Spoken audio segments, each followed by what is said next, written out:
کے نزدیک کل 12 ہے.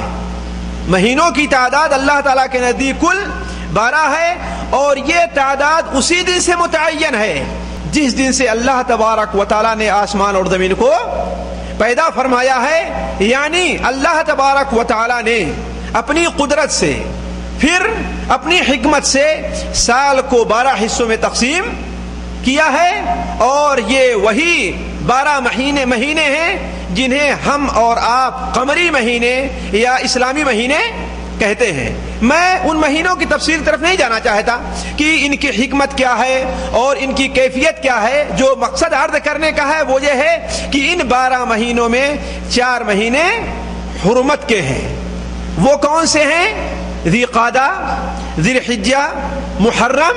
یہ 3 مہینے جو ایک ساتھ ہیں، اور رجب کا مہینہ جو جمادی الاخرہ اور شعبان کے بیچ میں واقع ہے. یہ 4 مہینے اللہ تبارک و تعالیٰ نے حرمت کے قرار دیے ہیں.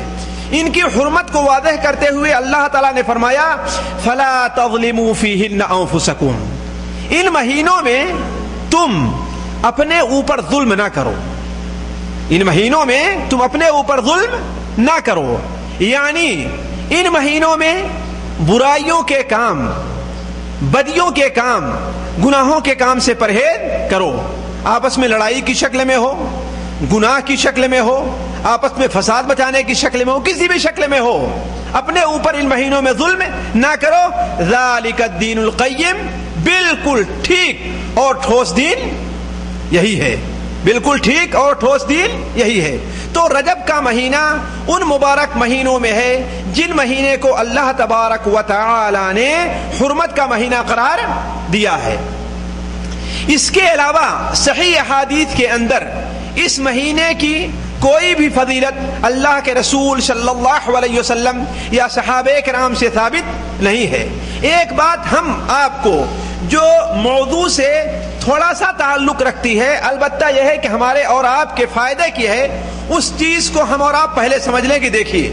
اور اگر اس چیز کو ہم میں سے جو سمجھدار لوگ ہیں، اور میں یہ سمجھتا ہوں جو لوگ یہاں پر بیٹھے ہیں سارے ہی سمجھدار ہیں، اگر اس چیز کو اپنے ذہن میں رکھے تو انہیں بہت سی جگہوں میں یہ چیز فائدہ دے گی. اور یہ قاعدے رسول کی بات ہے. دیکھیے، کسی چیز کا افضل ہونا اس بات کی دلیل نہیں ہے کہ اس چیز کے اندر کوئی خاص عمل بھی اللہ کے رسول صلی اللہ علیہ وسلم سے ثابت ہو، اور کوئی خاص عمل بھی عبادت کا اپنی طرف سے کیا جائے. آ رہی بات سمجھے نا؟ یعنی اگر کوئی جگہ متبرک ہے، کوئی جگہ مبارک ہے، تو اس کے لیے یہ ضروری نہیں ہے کہ ہم اپنی مرضی سے اس جگہ پر جو کام بھی کرنا چاہیں کریں. یہ ضروری نہیں ہے اور نہ یہ صحیح ہے. اسی طرح اگر کوئی دن مبارک ہے، اگر کوئی دن مبارک ہے، کوئی دن محترم ہے، تو یہ ضروری نہیں ہے کہ ہم اپنی طرف سے کوئی خاص عمل اس دن کے اندر کرنا شروع کر دیں. مثال اس کی میں دوں آپ کو. جمعہ کا دن ہے، اور ظاہر بات ہے جمعہ کا دن بہت افضل دن ہے، تمام دنوں کا سردار ہے. حدیث شریف میں آیا کہ تمام دنوں میں سب سے افضل دن کون ہے؟ جمعہ کا دن ہے. اب اگر کوئی شخص دوسرے دنوں میں کوئی عبادت نہیں کرتا اور جمعہ کے دن وہ عبادت کرنا چاہے تو عبادت کرنی اس کے لیے جائز ہوگی؟ نہیں جائز ہوگی. آپ صلی اللہ علیہ وسلم نے ارشاد فرمایا جمعہ کی رات کو قیام کرنے کے لیے اور جمعہ کے دن کو عبادت کرنے کے لیے، روزہ رکھنے کے لیے خاص نہ کرو. اس لیے ہمارے یہاں جو بعد ہمارے جماعت کے بھائی جمعہ اور جمعرات کا دن خاص کر لیتے ہیں اور مرکز میں جا کر کے اعتکاف کرتے ہیں، یہ بات صحیح نہیں ہے کہ اس دن کو آپ نے خاص کر لیا. کس کام کے لیے؟ اعتکاف کے لیے. کیوں؟ اللہ کے رسول صلی اللہ علیہ وسلم نے منع فرمایا ہے کہ جمعہ کی رات کو عبادت کے لیے خاص نہ کرو. یعنی اگر کوئی عبادت تم دوسری راتوں میں نہیں کر سکتے، نہیں کرتے ہو، نہیں کر سکتے کہ معاملہ الگ ہے، نہیں کرتے ہو، اب تم خاص کرو کہ جمعہ رات کی رات کیا ہے؟ مبارک رات ہے، لاؤ ایسا کرتے ہیں کہ اس رات کو ہم تہجد پڑھنے کے لیے پورے ہفتے کے اندر خاص کر لیتے ہیں، تو یہ جائز ہوگا؟ کیوں؟ اس لیے کہ اللہ کے رسول صلی اللہ علیہ وسلم اور صحابہ کرام نے اس چیز کو، اس دن کو خاص عبادت کے لیے خاص نہیں کیا ہے۔ جو تہجد کی نماز اللہ کے رسول صلی اللہ علیہ وسلم پورے سال اور پورے مہینے پڑھا کرتے تھے، اتنی ہی نماز آپ جمعہ کی رات کو بھی پڑھا کرتے تھے۔ اسی لیے آپ نے منع فرمایا جمعہ کے دن کو روزہ کے لیے خاص نہ کرو، حالانکہ مبارک دن ہے۔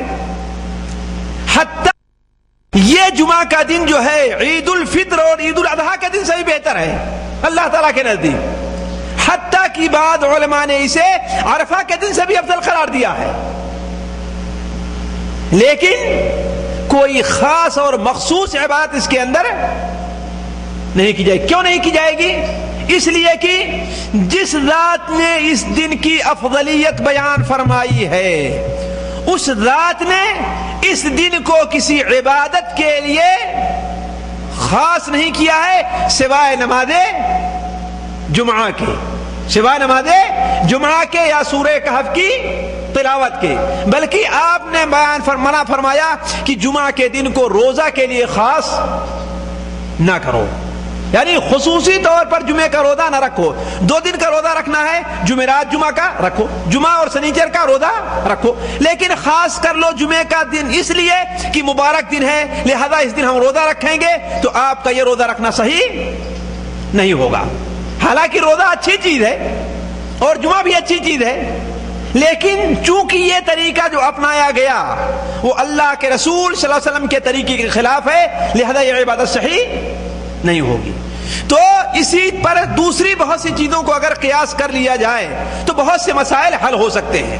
تو رجب کا جو مہینہ، یہ اللہ تبارک و تعالی نے اسے حرمت کا مہینہ قرار دیا ہے، لیکن حرمت کا مہینہ قرار دینے کا یہ مطلب نہیں ہے کہ اگر کوئی عبادت اس مہینے کے اندر اللہ کے رسول صلی اللہ علیہ وسلم سے خاص نہیں ہے تو ہم اس مہینے کے اندر کوئی خاص عبادت کرنا شروع کر دیں۔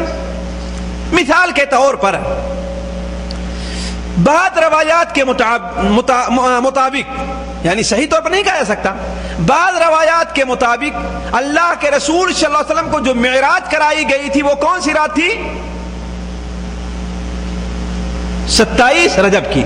یعنی یہ بات یقینی نہیں ہے، صحیح نہیں ہے، البتہ یہ ہے کہ بعض علماء نے یہ کہا ہے اس لیے کہ معراج جو ہوئی ہے یہ کس رات کو ہوئی ہے اس کے بارے میں کچھ یقین نہیں ہے، بلکہ 5-6 قول اس سلسلے میں ہیں۔ بلکہ حضرت عبداللہ ابن عباس اور حضرت جابر ابن عبداللہ 2 بڑے اہم صحابی ہیں، ان کا قول ہے کہ اللہ کے رسول صلی اللہ علیہ وسلم کی پیدائش 12 ربیع الاول کو ہوئی ہے، اسی دن آپ کو نبوت ملی ہے، اسی دن آپ کو معراج کرائی گئی ہے اور اسی دن آپ نے ہجرت کی ہے، اسی دن آپ نے ہجرت بھی کی ہے۔ تو عرض کرنے کا مقصد یہ ہے کہ 27 رجب کا، اس رات کا اللہ کے رسول صلی اللہ علیہ وسلم کو معراج یا اسراء کرایا جانا یہ صحیح دلیل سے ثابت نہیں ہے، لیکن اگر مان لیا جائے بعض علماء کے قول کے مطابق کہ اگر آپ کو معراج جو کرائی گئی ہے وہ